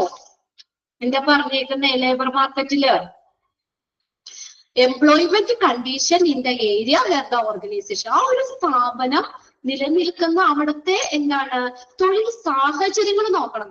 അതിനനുസരിച്ച് ഇപ്പൊ കുറെ ജോലി കിട്ടാനുള്ള ഒരു ചാൻസ് ഉള്ള ഒരു ഇതാണ് അവിടുത്തെ തൊഴിൽ സാഹചര്യങ്ങള്, ആ ഓർഗനൈസേഷൻ നിൽക്കുന്നിടത്തെ ഉള്ള തൊഴിൽ സാഹചര്യങ്ങൾ എന്ത് ചെയ്യുന്നു? റിക്രൂട്ടിംഗ് ആക്ടിവിറ്റി, ഓർഗനൈസേഷന്റെ റിക്രൂട്ടിംഗ് ആക്ടിവിറ്റിനെ അഫക്ട് ചെയ്യും അല്ലെ? എല്ലാം ഒരു സ്ഥാപനം വന്നു, നമുക്കൊരു നല്ലൊരു തൊഴിൽ കിട്ടാനുള്ള ഒരു കണ്ടീഷൻ ആണെങ്കിൽ നമുക്ക് കുറെ പേർക്ക് അങ്ങോട്ട് ചെയ്യാം അല്ലെ? അപ്പൊ അങ്ങനെയാണെങ്കിൽ അതാണ് റിക്രൂട്ടിംഗ് ആക്ടിവിറ്റിനെ അഫക്ട് ചെയ്യുന്നത്. Affect the recruiting activity of the organisation. അപ്പൊ നമുക്ക് എന്ത് ചെയ്യാൻ പറ്റും? നമുക്ക് വേക്കൻസികള് ഏതാണ് ലേബർ മാർക്കറ്റിലെ ആണോ ഞാൻ പറയാം കേട്ടോ. അത് നോക്കിയേ. അപ്പൊ അതെന്ത് ചെയ്യുന്നു? അപ്പൊ നമ്മൾ അവിടെ വേക്കൻസി ഓർഡിനറി ആയിട്ട് നമ്മൾ അവിടെ വേക്കൻസി എന്തെങ്കിലും ഉണ്ടെങ്കിൽ നോട്ടീസ് ബോർഡിലോ അല്ലെങ്കിൽ അനൗൺസ്മെന്റ് ആയിട്ടോ അല്ലെങ്കിൽ ഒഫീഷ്യൽ മീറ്റിംഗിലൂടെയൊക്കെ എന്ത് ചെയ്യുന്നു? ആ എംപ്ലോയീസിനെ അട്രാക്ട് ചെയ്യും. അപ്പൊ അങ്ങനെ കൊടുക്കുമ്പോൾ കൂടുതൽ കാൻഡിഡേറ്റ്സ് അല്ലെ, ഇത് കാണുന്ന എല്ലാവരും അങ്ങോട്ടേക്ക് അപ്ലൈ ചെയ്യാൻ പോകും. പക്ഷെ അവിടെ ഇഷ്ടംപോലെ വേക്കൻസി ഉണ്ട്. അതാണ് will attract more candidates than ഏതിനേക്കാളും needed at the time of recruitment സമയത്ത്. ചിലപ്പോ 10 പേരെ ആവശ്യമുള്ളൂ, പക്ഷെ അതിനെ ആ ഒരു പോസ്റ്റിലേക്ക് ചിലപ്പോൾ 10,000 പേര് കാൻഡിഡേറ്റ്സ് വരാം. അതാ പറഞ്ഞേക്കുന്നത്. അപ്പൊ അതിനകത്ത് ഫസ്റ്റത്തെ സെന്റൻസ് അതിൽ നിന്ന് അണ്ടർലൈൻ ചെയ്തിട്ട് കേട്ടോ. എങ്ങനെയാണ് അഫക്ട് ചെയ്യുന്നത്? Employment condition in the area where the organisation is situated affect the recruiting activity dash of the organization. എന്തിനാണ്? റിക്രൂട്ടിംഗ് ആക്ടിവിറ്റിനെ അഫക്ട് ചെയ്യും. അടുത്ത് നോക്കി, image or goodwill. Image, ആ ഒരു സ്ഥാപനത്തിന്റെ ഇമേജ് അല്ലെങ്കിൽ ഗുഡ് വിൽ എന്ന് പറഞ്ഞാൽ എന്താണ്? ഗുഡ് വില്ല് സത്കീർത്തി എന്ന് പറയും. നല്ല കീർത്തി, നല്ല സ്ഥാപനമാണ് അങ്ങനെ 4 ആള് പറയുമ്പോ അതൊരു ഗുഡ് വില്ലല്ലേ അല്ലെ? ഒരു സത്കീർത്തി അല്ലേ? ആ ഒരു ഓർഗനൈസേഷനെ കുറിച്ച്, ആ ഒരു സ്ഥാപനത്തെ കുറിച്ച് എല്ലാവരും നല്ലൊരു അഭിപ്രായം പറയാന്ന് പറയുന്നത്. അത് എന്താണ്? ഇതിനകത്ത് ഈ നമ്മുടെ എക്സ്റ്റേണൽ ഫാക്ടേഴ്സിന് വരുന്ന ഇതാട്ടോ. നോക്കിയേ, റിക്രൂട്ട്മെന്റിനെ അഫക്ട് ചെയ്യുന്ന എക്സ്റ്റേണൽ ഫാക്ടേഴ്സ് വരുന്നതാണ്. അതായത് നല്ല സ്ഥാപനമാണെങ്കിൽ നമ്മൾ കുറെ ആളുകൾ അങ്ങോട്ട് പോകൂലേ അല്ലേ? അതാണ് എംപ്ലോയീസ് ഇമേജ്. എംപ്ലോയേഴ്സ് എന്നാണ് തൊഴിലാളികളുടെ ആ എംപ്ലോയർ ആണ് കേട്ടോ. അതായത് തൊഴിലുടമ അല്ലെങ്കിൽ organisation. Employers' image can also affect the barrier for the recruitment. റിക്രൂട്ട്മെന്റിന്റെ ഒരു ബാരിയർ ആണെന്ന് എംപ്ലോയറിന്റെ ഇമേജ്. ആ തൊഴിലുടമയുടെ ഒരു ഇമേജ് അല്ലെങ്കിൽ ഓർഗനൈസേഷന്റെ ഇമേജ് എന്ന് പറയുന്നത് അല്ലെ? നമ്മളിപ്പോ അല്ലെങ്കിൽ വേണ്ട അവിടുത്തെ അവിടുത്തെ മുതലാളി ഭയങ്കര ഇതാണ്, നമ്മളോട് ഒരു ഇതൊന്നും ഇല്ല എന്ന് പറയുമ്പോ എന്താ? റിക്രൂട്ട്മെന്റിന് ഒരു തടസ്സമാണ്. നമ്മൾ പലരും അങ്ങോട്ടേക്ക് പോകൂല അല്ലെ? ആ ഒരു ഇതിലേക്ക് അപ്ലൈ ചെയ്യാൻ പോകൂല. എന്നാ നിങ്ങൾ ആ സ്ഥാപനത്തിലേക്ക് പൊക്കോട്ടോ, അവിടെ അവിടെ ഇരിക്കുന്ന ഒരു മനുഷ്യൻ, അവിടുത്തെ എംപ്ലോയർ തൊഴിലുടമ എന്ന് പറയുന്നത് അല്ലെങ്കിൽ അവിടുത്തെ മുതലാളി എന്ന് പറയുന്നത് നല്ലൊരു ആളാണ്, നല്ലൊരു മനുഷ്യനാണ്, അല്ലെങ്കിൽ നല്ല സപ്പോർട്ടാണ്. അങ്ങനെയൊക്കെ പറയുമ്പോൾ നമ്മൾ എന്താ? കുറെ ആളുകൾ അങ്ങോട്ടേക്ക് പോകാനുള്ള താല്പര്യം കാണിക്കും അല്ലെ? അതായത് എംപ്ലോയറിന്റെ ഇമേജ് എന്താണ്? ഈ റിക്രൂട്ട്മെന്റിലെ ഒരു ബാരിയർ ആണ്. ഒന്ന് അണ്ടർലൈൻ ചെയ്ത സെന്റൻസ്. റിക്രൂട്ട്മെന്റിന് ഒരു ബാരിയർ ആണ്, ഒരു തടസ്സമായിട്ട് നിൽക്കാണ്. അയാൾ മോശമായുള്ള ആളാണെങ്കിൽ റിക്രൂട്ട്മെന്റ് അത്ര ഇതാവൂല അല്ലെ? റിക്രൂട്ട്മെന്റ് ആ ഒരു നിയമന പ്രക്രിയ അത്രയും ഈസി ആവൂല. The activities of the organisation are the basis for building organisation image. ഒരു ഓർഗനൈസേഷൻ, ഒരു സ്ഥാപനത്തിന്റെ പ്രവർത്തനങ്ങളാണ് എന്തിന്? ഓർഗനൈസേഷന്റെ ആ ഇമേജ് എന്താ പറയാ നിലനിർത്താനുള്ള കാര്യം എന്ന് പറയുന്നത് അല്ലേ? നോക്കിയേ, ദ ആക്ടിവിറ്റി ആ ഓർഗനൈസേഷന്റെ പ്രവർത്തനങ്ങളാണ് are the basis for building organisational image അല്ലേ? ആ സ്ഥാപനത്തിൽ അയ്യോ അവിടെ പ്രവർത്തനമൊന്നുമില്ല, വെറുതെ പൂട്ടിക്കിടക്കാണ്, അല്ലെങ്കിൽ മര്യാദയ്ക്ക് അവിടെ പ്രവർത്തിക്കുന്നില്ല, അത് ഒരു ഇമേജ്, ആ ഒരു സ്ഥാപനത്തിന്റെ ഇമേജ് മോശമാകൂലേ? ഒരു സ്ഥാപനത്തിന്റെ ഇമേജ് ബിൽഡ് ചെയ്യണമെങ്കിൽ അല്ലെ? ഒരു സൽകീർത്തി, അത് ഇമേജ് എന്താ വർദ്ധിക്കണമെങ്കിൽ, നിർമ്മിക്കണമെങ്കിൽ, ബിൽഡ് ചെയ്യണമെങ്കിൽ എന്ത് വേണം? അവിടുത്തെ പ്രവർത്തനങ്ങൾ നോക്കൂലേ?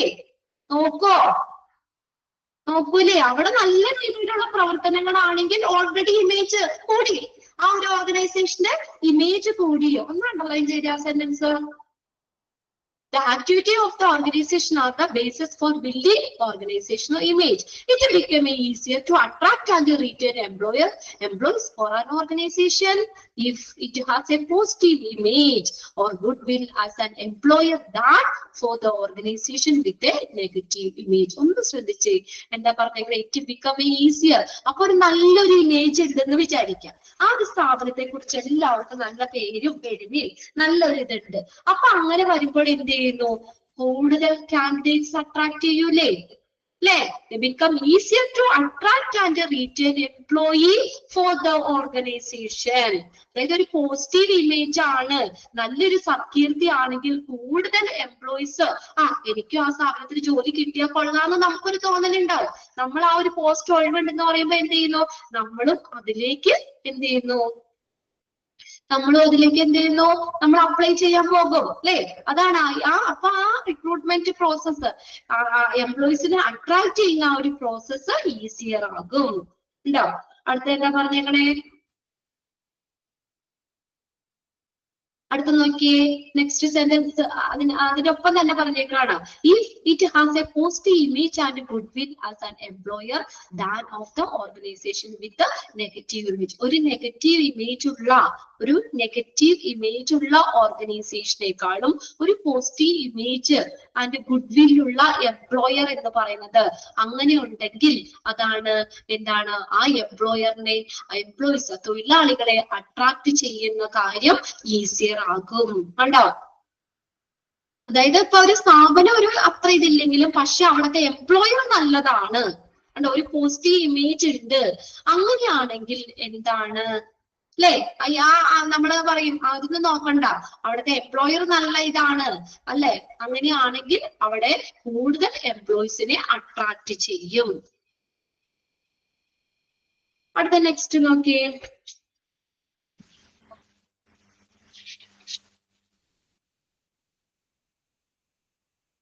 ലാസ്റ്റ് സെന്റൻസ് നിങ്ങൾക്ക് മനസ്സിലായോ? അതായത് ഒരു നെഗറ്റീവ് ഇമേജ് ഉള്ള ഒരു ഓർഗനൈസേഷനേക്കാൾ എന്താണ്, ഒരു എംപ്ലോയർ ഒരു പോസിറ്റീവ് ഇമേജ് ഉണ്ട്, എംപ്ലോയർ എന്ന നിലയിൽ ഒരു പോസിറ്റീവ് ഇമേജും ഗുഡ്വില്ലും ഉണ്ടെങ്കിൽ ആ ഓർഗനൈസേഷനിലേക്ക് എംപ്ലോയീസിനെ ആകർഷിക്കുന്നതിനും അട്രാക്ട് ചെയ്യുന്നതിനും അവരെ അവിടെ നിലനിർത്തുന്നതിനും, റീറ്റെയിൻ ചെയ്യാന്ന് വെച്ചാൽ നിലനിർത്തുന്നതും എളുപ്പമാകും. അതായത് എന്താ, നമ്മൾ ആ ഓർഗനൈസേഷന്റെ നെഗറ്റീവ് ഇമേജ് നോക്കണ്ട, പക്ഷെ എംപ്ലോയർ എന്താണ്, നല്ലൊരു പോസിറ്റീവ് ഇമേജ്, അല്ലെ? അത് ഗുഡ്വില്ലാണ്. അപ്പൊ അങ്ങനെ വരുമ്പോൾ എംപ്ലോയീസ് അട്രാക്ട് ആവുകയും ചെയ്യും, അവരവിടെ റീറ്റെയിൻ ചെയ്യാൻ നിലനിൽക്കുകയും ചെയ്യും. ഓക്കെ, അടുത്തതാണ് പൊളിറ്റിക്കൽ, സോഷ്യൽ, ലീഗൽ എൻവയോൺമെന്റ് എന്ന് പറയുന്നത്. പൊളിറ്റിക്കൽ രാഷ്ട്രീയപരമായിട്ടുള്ള, സാമൂഹ്യപരമായിട്ടുള്ള, ലീഗൽ നിയമപരമായിട്ടുള്ള അന്തരീക്ഷം ഈ റിക്രൂട്ട്മെന്റിനെ അഫക്ട് ചെയ്യുന്നതാണ് കേട്ടോ. Recruitment practices are directly influenced. Recruitment പ്രവർത്തനം directly influence ചെയ്യുന്നു by the various government regulation, government നിയന്ത്രണങ്ങള്, government regulations, പല government നിയന്ത്രണങ്ങളുണ്ട് which keep out favorism in hiring and employment. Keep out ചെയ്യാന്ന് വെച്ചാൽ എന്താ? keep out ഫേവറിസം പാടില്ല, അല്ലെ? നമുക്ക് ഇഷ്ടമുള്ളവരെ അങ്ങനെ സെലക്ട് ചെയ്യാൻ പറ്റുമോ? ഇപ്പൊ ഞാനൊരു കമ്പനിയുടെ മാനേജറാണ്, എനിക്ക് എന്റെ ഫ്രണ്ടിനെ കൊണ്ടുവന്ന് അസിസ്റ്റന്റ് മാനേജറായിട്ട് വെക്കാൻ പറ്റുമോ? അവിടെ ഗവൺമെന്റ് റെഗുലേഷൻസ് ഉണ്ട്.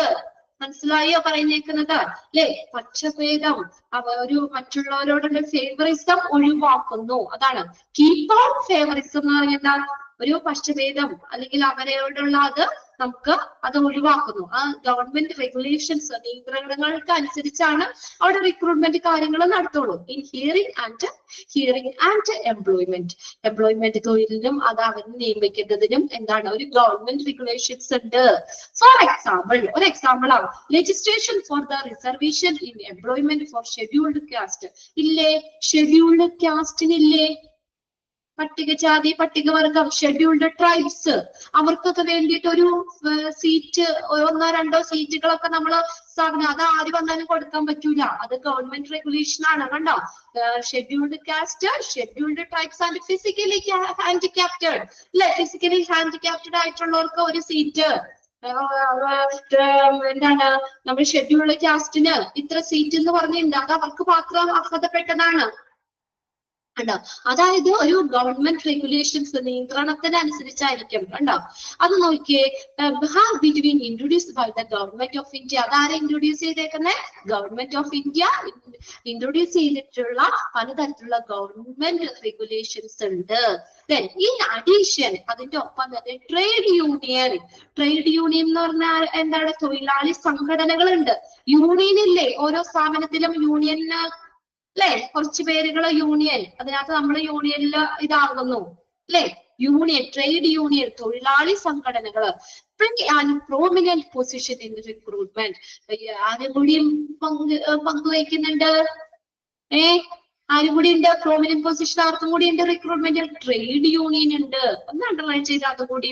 ട്രേഡ് യൂണിയൻ പ്ലേ എ തൊഴിലാളി സംഘടനകള് play a prominent position in the റിക്രൂട്ട്മെന്റില് ഒരു നല്ലൊരു പൊസിഷൻ ഈ ട്രേഡ് യൂണിയനും ഉണ്ട്. അതായത് യൂണിയനിൽ എന്നുള്ള ആളോ അല്ലെങ്കിൽ അങ്ങനെ എന്തെങ്കിലുമൊക്കെ. ദിസ് ഹാമ്പേഴ്സ് എന്ന് പറഞ്ഞ തടസ്സങ്ങള് the management freedom to choose the prospective candidates. അപ്പൊ അത് അങ്ങനെ വരുമ്പോൾ എന്താണ്? മാനേജ്മെന്റിന്റെ ഫ്രീഡത്തെ അതൊരു തടസ്സാവൂലേ? അല്ലെ? കാൻഡിഡേറ്റ്സിനെ തിരഞ്ഞെടുക്കാനുള്ള മാനേജ്മെന്റിന്റെ ഫ്രീഡത്തെ അല്ലെ? ഷെഡ്യൂൾഡ് കാസ്റ്റിൽ ഇത്ര, ഹാൻഡിക്യാപ്റ്റഡിന് ഇത്ര സീറ്റ് വേണം, അല്ലെങ്കിൽ യൂണിയൻ ശുപാർശ ചെയ്യുന്ന അങ്ങനെ ഒരു സീറ്റ് വേണം, അങ്ങനെയൊക്കെ പറയുമ്പോൾ അത് മാനേജ്മെന്റിന്റെ ഫ്രീഡത്തെ എന്ത് ചെയ്യുന്നു? തടസ്സപ്പെടുത്തുന്നു. Then recruitment source can be limited by the union regulation if the candidate does not fulfill the criteria set by the union. ഒരു കാര്യം കൂടി പറയുന്നത് അവിടെ, അതായത് യൂണിയൻ സെറ്റ് ചെയ്തിട്ടുള്ള അല്ലെങ്കിൽ യൂണിയനിലുള്ള ആ ക്രൈറ്റീരിയ, മാനദണ്ഡങ്ങള് കാൻഡിഡേറ്റ്സ് അത് ഫുൾഫില്ല് ചെയ്തില്ലെങ്കിൽ, നിറവേറ്റിയില്ലെങ്കിൽ യൂണിയന്റെ നിർദ്ദേശപ്രകാരം തന്നെ റിക്രൂട്ട്മെന്റ് സോഴ്സ് പരിമിതപ്പെടുത്താം. കണ്ടോ? അതായത് ആ യൂണിയനിലെ ആ യൂണിയൻ സെറ്റ് ചെയ്തിട്ടുള്ള ആ ക്രൈറ്റീരിയ, സെലക്ഷൻ ക്രൈറ്റീരിയയില് അത് ആ കാൻഡിഡേറ്റ്സ് അത് ഫുൾഫില്ല് ചെയ്തില്ലെങ്കിൽ എന്ത് പറ്റും? യൂണിയന്റെ ആ നിയന്ത്രണ പ്രകാരം തന്നെ നിയന്ത്രണങ്ങൾ പ്രകാരം തന്നെ റിക്രൂട്ട്മെന്റ് സോഴ്സിനെ ലിമിറ്റ് ചെയ്യാം, പരിമിതപ്പെടുത്താം. അപ്പൊ അതിനകത്ത് ആരൊക്കെ ഉണ്ടെന്നുള്ളത് നോക്കാം കേട്ടോ. ഇൻഫ്ലുവൻസ് ചെയ്യുന്നത്, റിക്രൂട്ട്മെന്റ് പ്രാക്ടീസിനെ ഡയറക്ട്ലി ഇൻഫ്ലുവൻസ്ഡ് ചെയ്യുന്നത് ആരൊക്കെയാണെന്നുള്ളത് നോക്കാം കേട്ടോ. വേരിയസ് ഗവൺമെന്റ് റെഗുലേഷൻസ് ആണ്. Influenced by various government regulations which keep out the favorism. അതാ നമുക്ക് ആ ഹിയറിംഗ് ആൻഡ് എംപ്ലോയ്മെന്റിലുള്ള ആ ഫേവറിസം നമുക്ക് ഒഴിവാക്കാൻ പറ്റും അല്ലേ? അതാ പറഞ്ഞേക്കുന്നത്. Then അടുത്തതാണ് ലാസ്റ്റത്തെ കോമ്പിറ്റേറ്റേഴ്സ്. കോമ്പിറ്റേറ്റേഴ്സ് എന്ന് പറഞ്ഞാൽ ഇവിടെ മറ്റ് സ്ഥാപനങ്ങളാട്ടോ, മറ്റ് ഓർഗനൈസേഷൻസ് ആണ്. മറ്റ് സ്ഥാപനങ്ങൾ, മത്സരാർത്ഥികളല്ല. അതൊന്ന് നോട്ട് ചെയ്ത് കേട്ടോ. മറ്റ് ഓർഗനൈസേഷൻ. അപ്പൊ നമ്മളിവിടെ പറഞ്ഞുകൊണ്ടിരിക്കുന്ന റിക്രൂട്ട്മെന്റിനെ സ്വാധീനിക്കുന്ന എക്സ്റ്റേണൽ ഫാക്ടേഴ്സ് ആണ്, പുറമെയുള്ള. അപ്പൊ കോമ്പിറ്റേറ്റേഴ്സ് അതായത് മറ്റു ഓർഗനൈസേഷനും റിക്രൂട്ട്മെന്റ് പ്രോസസ്സിനെ സ്വാധീനിക്കും, ഇൻഫ്ലുവൻസ് ചെയ്യും. എങ്ങനെയാണ് മറ്റു ഓർഗനൈസേഷൻസ് ഇൻഫ്ലുവൻസ് ചെയ്യുന്നത് നോക്കിയേ. The recruitment function is also influenced by the recruitment policy of the competitors. ഒന്ന് അണ്ടർലൈൻ ചെയ്തോട്ടോ ആ സെന്റൻസ്. The recruitment function എന്തിനെ ഇൻഫ്ലുവൻസ് ചെയ്യും? By the recruitment policy of the competitors. In the recruitment പോളിസിനെ influence ചെയ്യും. അതായത് ഇപ്പൊ ഞാനൊരു സ്ഥാപനം തുടങ്ങുകയാണ്, അറ്റ് ദ സെയിം ടൈം ഇവിടെ ആരാണ്? അനഘ ഒരു സ്ഥാപനം തുടങ്ങി. അപ്പൊ എന്റെ കോമ്പറ്റേറ്റർ ആരാ? അനഘയാണ്. ഞങ്ങൾ രണ്ടുപേരും ഓരോ സ്ഥാപനങ്ങളും തുടങ്ങുകയാണ്. അപ്പൊ ഈ അനഘയുടെ സ്ഥാപനത്തിന് നടത്തുന്ന റിക്രൂട്ട്മെന്റ് പോളിസിയിലെ അത് ഞാനും ഫോളോ ചെയ്താലല്ലേ ഞങ്ങൾക്ക് തമ്മിലൊന്ന് പിടിച്ചേക്കാൻ പറ്റുള്ളൂ അല്ലേ? അല്ലെങ്കിൽ അനക്ക നല്ലൊരു റിക്രൂട്ട്മെന്റ് പോളിസി കാര്യങ്ങളൊക്കെ ഇത് ചെയ്തു, ഞാൻ അവിടെ സൈലന്റ് ആയിട്ട് ഇരുന്ന് എന്റെ കമ്പനിയിലേക്ക് ആരും വരൂല. അതാ പറഞ്ഞേക്കുന്നത്. The recruitment function is also influenced by the recruitment policy of the competitors. കണ്ടോ? റിക്രൂട്ട്മെന്റ് പോളിസി, കോമ്പറ്റേറ്റേഴ്സിന്റെ റിക്രൂട്ട്മെന്റ് പോളിസിനെ റിക്രൂട്ട്മെന്റ് ഇൻഫ്ലുവൻസ് ചെയ്യും. അതായത് ഇവിടെ നോക്കിയേ, generally organization change the recruitment policy to the match up with the competitors policy. കണ്ടോ? എന്ത് ചെയ്യണം? ഓർഗനൈസേഷൻ ചേഞ്ച് ചെയ്യണം. എന്റെ റിക്രൂട്ട്മെന്റ് പോളിസി ഞാന് എന്റെ കോമ്പറ്റേറ്റർ ആയിട്ടുള്ള ആനയ്ക്ക് എങ്ങനെയാണ് അവിടെ റിക്രൂട്ട്മെന്റ് നടത്തുന്നത്, അവിടുത്തെ പോളിസി എങ്ങനെയാണ്, അതിനോട് മാച്ച് ചെയ്യുന്ന രീതിയിലായിരിക്കണം. എന്നാലേ എനിക്ക് അവിടെ പിടിച്ചേക്കാൻ പറ്റുള്ളൂ അല്ലേ? അല്ലെ? ഇപ്പൊ അനക്ക് റിക്രൂട്ട്മെന്റ് സമയത്ത് പറയാണ് സാലറി ഇത്ര തരാന്ന് പറഞ്ഞു. ഒരു 50,000 രൂപ സാലറി തരാന്ന് പറഞ്ഞു. ഞാൻ എന്റെ കമ്പനിയിലേക്ക് ഞാൻ 20,000 രൂപയെന്ന് പറഞ്ഞ ഞാൻ അവിടെ തന്നെ ഇരിക്കുള്ളൂ അല്ലെ? എല്ലാ കാൻഡിഡേറ്റ്സ് എങ്ങോട്ടേക്ക് പോകും? അനക്കന്റെ കമ്പനിയിലേക്ക് പോകും. ഞാനപ്പൊ അനക്കയായിട്ട് അവിടെ എനിക്ക് കോമ്പീറ്റ് ചെയ്യണമെങ്കിൽ ഞാനും അനക്കയുടെ റിക്രൂട്ട്മെന്റ് പോളിസി, അതായത് അനക്ക പറഞ്ഞ 50,000 രൂപ കൊടുക്കാന്ന് പറഞ്ഞത് ഞാനും അത്രയും തന്നെ കൊടുക്കേണ്ടി വരുമല്ലേ? അതാണ് അവിടെ പറഞ്ഞേക്കണേ. കണ്ടോ? Generally the organisation change the recruitment. അപ്പൊ ഞാൻ എന്ത് ചെയ്യണം? എന്റെ റിക്രൂട്ട്മെന്റ് പോളിസി അനക്കയുടെ ആ കോമ്പറ്റേറ്റേഴ്സിന്റെ പോളിസി ആയിട്ട് മാച്ച് ചെയ്യുന്ന രീതിയിലേക്ക് ഞാൻ മാറ്റണം. So that they can compete in the market. അങ്ങനെയാണെങ്കിലാണ് നമുക്ക് അവിടെ കോമ്പീറ്റ് അല്ലെ മത്സരിക്കാൻ പറ്റുള്ളൂ. ആ മാർക്കറ്റില് എന്ത് ചെയ്യാൻ പറ്റുള്ളൂ? മത്സരിക്കാൻ പറ്റുള്ളൂ. അപ്പൊ അതായത് മറ്റുള്ള ഓർഗനൈസേഷൻസും റിക്രൂട്ട്മെന്റ് പോളിസിനെ അഫക്ട് ചെയ്യും. ക്ലിയർ ആയോ? അപ്പൊ അത്രയും കാര്യങ്ങളാണ് കേട്ടോ ഏതിനകത്ത് വരുന്നത്? നമ്മുടെ ഈ എക്സ്റ്റേണൽ ഫാക്ടേഴ്സിൽ വരുന്നത്. പോയിന്റ്സ് ഒക്കെ നോക്കാം കേട്ടോ. സപ്ലൈ ആൻഡ് ഡിമാൻഡ്, മാൻ പവറിന്റെ ലഭ്യത നമ്മൾ നോക്കണം.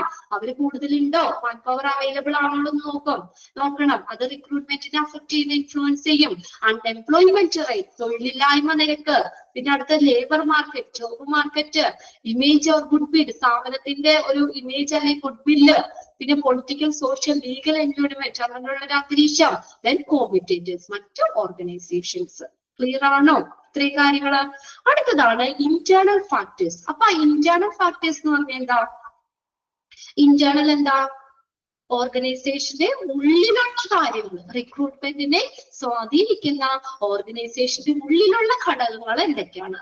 The factors inside. Okay, very good. സാന്ദ്രയുടെ മെസ്സേജ് ചെയ്തത് inside the organisation. Okay, the factors that can be regulated by the organisation itself is called the internal factors. Underline ചെയ്തിട്ട് ഫസ്റ്റ് സെന്റൻസ്, ഓർഗനൈസേഷന് തന്നെ നിയന്ത്രിക്കാൻ കഴിയുന്ന ഘടകങ്ങള്, അതാണ് ഇന്റേണൽ ഫാക്ടേഴ്സ്.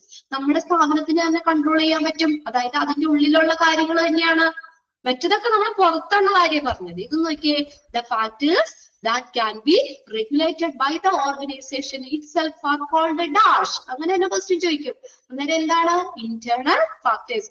ഒരു organisation തന്നെ നിയന്ത്രിക്കാൻ കഴിയുന്ന ഘടകങ്ങളെയാണ് ഇന്റേണൽ ഫാക്ടേഴ്സ് എന്ന് പറയുന്നത്. റിക്രൂട്ട്മെന്റിൽ കേട്ടോ, ഓർഗനൈസേഷൻ തന്നെ നിയന്ത്രിക്കാൻ പറ്റുന്ന ഘടകങ്ങൾ. There are various internal factors in the organization. പല തരത്തിലുള്ള ഇന്റേണൽ ഫാക്ടേഴ്സ് പറയുന്നുണ്ട് which influence the recruitment program. അപ്പൊ ഒരു സ്ഥാപനത്തില് നമ്മളൊരു റിക്രൂട്ട്മെന്റ് പ്രോഗ്രാം നടക്കുകയാണെങ്കിൽ അതിനെ സ്വാധീനിക്കുന്ന ഓർഗനൈസേഷന് ഉള്ളിലുള്ള, ആ സ്ഥാപനത്തിന്റെ ഉള്ളിലുള്ള ഫാക്ടേഴ്സ്, അതാണ് ഫസ്റ്റത്തെയാണ് human resource planning. HR, human resource, മനുഷ്യശേഷി, അതിന്റെ ആസൂത്രണം. ഹ്യൂമൻ റിസോഴ്സ് പ്ലാനിങ്, മനുഷ്യ ആസൂത്രണം. എന്താ? How many employees are to be recruited, എത്ര എംപ്ലോയീസിനെ റിക്രൂട്ട് ചെയ്യണം, ആൻഡ് റിക്വയർഡ് ക്വാളിഫിക്കേഷൻ, ഇനി അവർക്ക് വേണ്ട ക്വാളിഫിക്കേഷൻ, ഇതെല്ലാം ഹൗ ബീൻ ഡിറ്റർമിൻഡ്, നിർണ്ണയിക്കണം with the help of an effective human resource planning. ഒരു ഫലപ്രദമായിട്ടുള്ള ഒരു ഹ്യൂമൻ റിസോഴ്സ് പ്ലാനിങ്ങിലൂടെ നമ്മൾ എത്ര എംപ്ലോയീസിനെ റിക്രൂട്ട് ചെയ്യണം, അവർക്ക് വേണ്ട ക്വാളിഫിക്കേഷൻ എന്താണെന്ന് നമ്മൾ ഓൾറെഡി എന്താണ് ഡിറ്റർമിൻ ചെയ്യണം, നിർണ്ണയിക്കണം. ഇതൊന്ന് underline ചെയ്തോട്ടോ. How many employees are to be recruited? എത്ര എംപ്ലോയീസിനെ നമ്മൾ റിക്രൂട്ട് ചെയ്യണം, അതുപോലെ തന്നെ അവരുടെ റിക്വയർഡ് ക്വാളിഫിക്കേഷൻ, അവർക്ക് ആവശ്യമായിട്ടുള്ള ക്വാളിഫിക്കേഷൻ, ഇതെല്ലാം നമ്മൾ ഡിറ്റർമിൻ ചെയ്യണം. വിത്ത് ഹെൽപ്പ് ഓഫ് ഓൾറെഡി ഒരു ഫലപ്രദമായിട്ടുള്ള ഹ്യൂമൻ റിസോഴ്സ് പ്ലാനിങ്. അതായത് ആ സ്ഥാപനത്തിലേക്ക് ആളുകളെ നമ്മൾ റിക്രൂട്ട് ചെയ്യണമെങ്കിൽ എന്താണ്? നമ്മുടെ അവിടുത്തെ മാൻ പവർ കൂടി നോക്കണം. ഹ്യൂമൻ റിസോഴ്സ് പ്ലാനിങ് വേണം. എത്ര എംപ്ലോയീസിനെ നമ്മൾ റിക്രൂട്ട് ചെയ്യണം, അതിനാവശ്യത്തിനുള്ള ക്വാളിഫിക്കേഷനുള്ള ആളുകൾ അവിടെ ഉണ്ടോ എന്നുള്ളതൊക്കെ നമ്മൾ നോക്കണം. ഓക്കെ, ഇത് ആർക്ക് കൺട്രോൾ ചെയ്യാൻ പറ്റും? ആർക്ക് കൺട്രോൾ ചെയ്യാൻ പറ്റും എന്ന് പറഞ്ഞേ? ഓർഗനൈസേഷന് തന്നെ കൺട്രോൾ ചെയ്യാൻ പറ്റുന്ന കാര്യങ്ങളാണ് ഇന്റേണൽ ഫാക്ടേഴ്സ്. ഇത് അണ്ടർലൈൻ ചെയ്തില്ല ഒന്നാമത്തെ സെന്റൻസ്. ഓർഗനൈസേഷന് തന്നെ കൺട്രോൾ ചെയ്യാൻ പറ്റുന്നതാണ് ഇന്റേണൽ ഫാക്ടേഴ്സ്. ഇനി അതിനകത്ത് പല ഇന്റേണൽ ഫാക്ടേഴ്സ് വരുന്നുണ്ട്. ഒരു ഓർഗനൈസേഷനെ ഒരു ഓർഗനൈസേഷന്റെ ഒരു സ്ഥാപനത്തിന്റെ റിക്രൂട്ട്മെന്റ് പ്രോഗ്രാമിനെ ഇൻഫ്ലുവൻസ് ചെയ്യുന്ന പല ഇന്റേണൽ ഫാക്ടേഴ്സ് വരുന്നുണ്ട്. അതിൽ ഒന്നാമത്തെയാണ് human resource planning. HR planning, human resource ആസൂത്രണം ചെയ്യണം നമ്മള്, അല്ലെ? എത്ര എംപ്ലോയീസിനെ റിക്രൂട്ട് ചെയ്യണം, അവർക്ക് വേണ്ടിയിട്ടുള്ള റിക്വയർഡ് ക്വാളിഫിക്കേഷൻ എന്തൊക്കെയാണ്, അതൊക്കെ നിർണ്ണയിക്കണം നമ്മള്. എന്തിന്റെ സഹായത്തോടുകൂടി? ഒരു ഫലപ്രദമായിട്ടുള്ള ഹ്യൂമൻ റിസോഴ്സ് പ്ലാനിങ്ങിലൂടെ. രണ്ടാമത്തെയാണ് റിക്രൂട്ട്മെന്റ് പോളിസി എന്ന് പറയുന്നത്. ഓക്കെ, അടുത്ത ക്ലാസ്സിൽ നോക്കാം. അപ്പോ ഒരെണ്ണാട്ടെ പറഞ്ഞിട്ടുള്ളൂ. ഇന്റേണൽ ഫാക്ടേഴ്സിന് മാത്രമേ നമ്മൾ പറഞ്ഞുള്ളൂ. സമയമായല്ലോ, 1 മണിക്കൂറായി. ബാക്കി നമുക്ക് അടുത്ത ക്ലാസ്സിൽ നോക്കാം കേട്ടോ. അപ്പൊ ഇത്രയും കാര്യങ്ങള് കുറച്ചേ നമ്മൾ എടുത്തുള്ളൂ, കുറച്ച് കാര്യങ്ങളെ നമ്മൾ പഠിച്ചിട്ടുള്ളൂ. അത്രയും നമ്മൾ ശരിക്കും വായിച്ചു വെക്കുക കേട്ടോ. ഇതിങ്ങനെ നിങ്ങൾക്ക് അറിയാലോ, ലെങ്തി ആയിട്ട് ഇങ്ങനെ കിടക്കാണ്. വലിയൊരു ഒരു ചാപ്റ്റർ തന്നെയാണ്. ചാപ്റ്റർ വലുതാണ്, പറയുന്ന കാര്യങ്ങളൊക്കെ എളുപ്പമാണ്, നമുക്കെല്ലാം ഫെമിലിയർ ആയിട്ടുള്ള കാര്യങ്ങളൊക്കെ തന്നെയാണ്. പക്ഷെ നമ്മളൊന്ന് ഓർത്ത് വെച്ചാലാണ്, നമ്മളൊന്ന് വായിച്ചാലും നമുക്കത് ഓർമ്മ നിൽക്കുള്ളൂ കേട്ടോ. ബാക്കി നമുക്ക് നെക്സ്റ്റ് ക്ലാസ്സിൽ നോക്കാം. അനൂപ് ഓക്കെ അല്ലേ? അനൂപ് സൈജു ഓക്കെ. ഓക്കെ, അമീൻ, എല്ലാവരും ഇന്ന് വായിച്ചു വെക്കുക. ഇന്റേണൽ ഫാക്ടേഴ്സിൽ ഒന്നാമത്തെ ഹ്യൂമൻ റിസോഴ്സ് പ്ലാനിങ്. ബാക്കി നമുക്ക് അടുത്ത ക്ലാസ്സിൽ നോക്കാം. Okay, thank you. എന്തെങ്കിലും സംശയം ഉണ്ടോ? എന്തെങ്കിലും ഇത്രയും എടുത്ത കാര്യങ്ങൾ ഒന്ന് വായിച്ചാൽ മതി കേട്ടോ. ഒന്ന് വായിച്ചു കഴിഞ്ഞാൽ നിങ്ങൾക്ക് അത് ഓർമ്മ കിട്ടിക്കോളും നമുക്കത്. ഓക്കെ, ഇതിങ്ങനെ എസ് പോലെ നമുക്ക് ഇങ്ങനെ പറഞ്ഞു പോയി മനസ്സിലാക്കി വെക്കേണ്ട കാര്യങ്ങളാണ്. പിന്നെ അണ്ടർലൈൻ ചെയ്യാനുള്ളത് അപ്പൊ തന്നെ അണ്ടർലൈൻ ചെയ്താൽ മതി. Okay, thank you. നെക്സ്റ്റ് ക്ലാസ്സിൽ കാണാം കേട്ടോ.